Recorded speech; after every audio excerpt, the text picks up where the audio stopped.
Welcome back to Bootstrap. Insights for the self-funded entrepreneur with Frank Chinchilli. My name is Matthew Lay, and as always, I am going to be your host. These episodes are my favorite. It's where we take the comments and the questions that you submit, and we ask Frank. All right, Frank, our first question comes from an early episode on funding. And they ask, you mentioned friends and family, and that's where a lot of people get money when they start a business. Do you have any recommendations for how to go to friends and family and ask? Because it could be awkward, right? Oh, it's definitely awkward. Well, I think the key is to treat them like they're bankers or investors. I mean, these people, as much as they love you and they want to support you, you don't want to go with that angle. You want to show them a return on their investment. Right. So what I always recommend to people, and one thing that's always a bit of a red flag for me when entrepreneurs are pitching their ideas, is they only seem to show the good side of an investment, or almost like it's a done deal. There's no way it could fail. Yeah. I like the guys that tell me proactively, without me having to ask, as part of their presentation, hey, what can go wrong? Yeah. This is what can the risks. This is the risk involved, and I think that actually gives the investors confidence that you're treating it seriously. You know that there's some exposure, and maybe how you would handle that risk. Yeah. And you've got to show them an ROI. I don't think you go to friends and family trying to, you never support me, or bring an emotion into it. Right. You got to treat them, because I think that'll get you a lot more success, because, hey, listen, it's at the end of the day, they are in that position when you ask them for money, that's a business transaction, and you got to treat it as such, I think. So it's a informal situation, maybe, in that you're with friends, family, loved ones, and you are saying treat it like it's a professional pitch. Does that mean, like, I've never pitched a bank myself, does that mean like a PowerPoint, a pro forma? Yeah. Go that Yeah, deep? we did. Yeah. We put together, sometimes you see these very elaborate business plans and the booklets. I'm not a big fan of that personally, although I know a lot of investors like to see that. And if that's the case, that's fine, and I would leave that with them. Yeah. But I would do a 5 to 10, deck presentation to a friend and family, like I was walking into a boardroom pitching a bank. In fact, I don't know that I would do it one-on-one. I think I would try and do it in a group setting as well. I would send a professional invitation. Email's fine. Yeah. But I would send a professional invitation talking about a business opportunity, and have them all come. If it's not a boardroom, then it's your living room, and your den, or your basement. Whatever. And I would treat it as professionally as possible. Okay. This next one is about when we were talking about hiring the maybe young talent or people from outside of the industry. This person writes, you've been doing this for 15 plus years, we've heard Matt say. Clearly there's a certain amount of gut that goes into what you do in hiring someone without experience.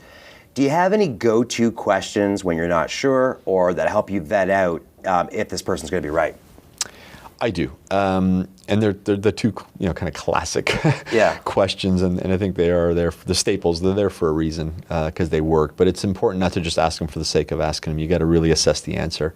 One of them is basically just the classic. If I were to call your boss right now, that you currently work for, what would they say about you? Yep. What about your results, about your work ethic, about your values? And what would you look for in an answer? Well, I want to hear honesty there, and I want to hear, not these staged answers where they're, even when they pick, something that's a negative or something they can improve upon, and how they leverage that to be a positive. I don't like that. I want to hear some honesty here. Yeah. The other one is the classic, where do you see yourself in the next 3 to 5 years? Okay, and what's the answer to that you want to hear? Well, I don't want a cheeky, in your seat, or I want to be the president, especially we're talking about entry-level position. Exactly, right? Exactly, just because they've read somewhere where that's important. In fact, lately, as much as I love to see ambition and I like to hear someone talk about management, I don't even like that. I'm not even into the whole, if you're 22, 23 years old, and I'm hearing, I'd like to become a manager in 3 to 5 years. Even if they do, I'm not so sure I want to hear that. I like more, like, I really want to master my craft. I really want to get good at sales before I can teach others. Because, you and I both know, in 3 to 5 years, if you know nothing about sales, or you're very junior to sales, how on earth are you really going to get beyond Yeah. building a book of business and having enough experience to then teach others. Yeah. So that's a bit of a concern, because that might tell me that they're going to be impatient. Right. And So- that is one of the issues that I think when I asked the question, that the concern out there is that impatience and that propensity to find greener grass and to somewhat jump around. Okay, this one comes from Building the Financial Organization, and it asks a pretty straight up question. When you're in a bootstrap and you make a decision to make a move to hiring a finance person, do you hire a CA, a CGA, or go straight to the CFO, or what do you do? Yep. Again, I think it depends at what stage you're at there. I mean, I think the first hire, depending, unless you're just experiencing rocket growth and the business is complex, I would think at that point you don't even need a designated person necessarily. Okay. Once someone actually acquires their CPA or CGA, then you're paying a premium for that person. So I like someone intermediate. I like someone who's working towards that. Yeah. That way they can grow into potentially your senior financial person in the future, and then start hiring underneath them. But oftentimes even just someone to come in and do your books once or twice a week might suffice. Okay. But I would not advise going someone very senior early. It's another mistake I see companies make, and it's very expensive without the upside. No different than getting way too much office than you need before you need it. Right. So what did you do in your first business? Like, did you go straight to a full-time? How did you work it? We actually did, but we found a non-designated, essentially a bookkeeper who can do all the accounting functions. She was excellent at booking all the payables and making all the payables. She was good at billing. She was good at collecting. Mechanics of it all. The mechanics of it all. She did was she exceptional at any one or two things? No, but she was good at everything. Yeah. And that served us really well, actually. Yeah. It was hard for me to let go of some things. I still collected the checks and picked up the mail every day. And that's another thing, business owner. If you're doing all that stuff as we discussed yourself, letting go might be difficult. Right.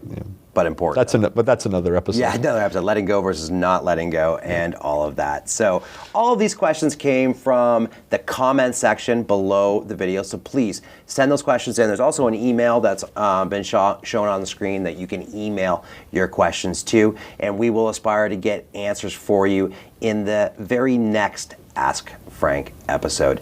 So the last question that we have before we move on, this is my question, because we often debate, you and me often, about in the office or outside of the office. You seemed unsure about it. In the new space that you're moving to in Mississauga, are we going to have that option to work from home? I'm just kidding. I'm not going to make you say that on camera. That's it, guys. Keep it lean. Tune in next time. Share with your friends and family. And we'll see you on the next episode of Bootstrap.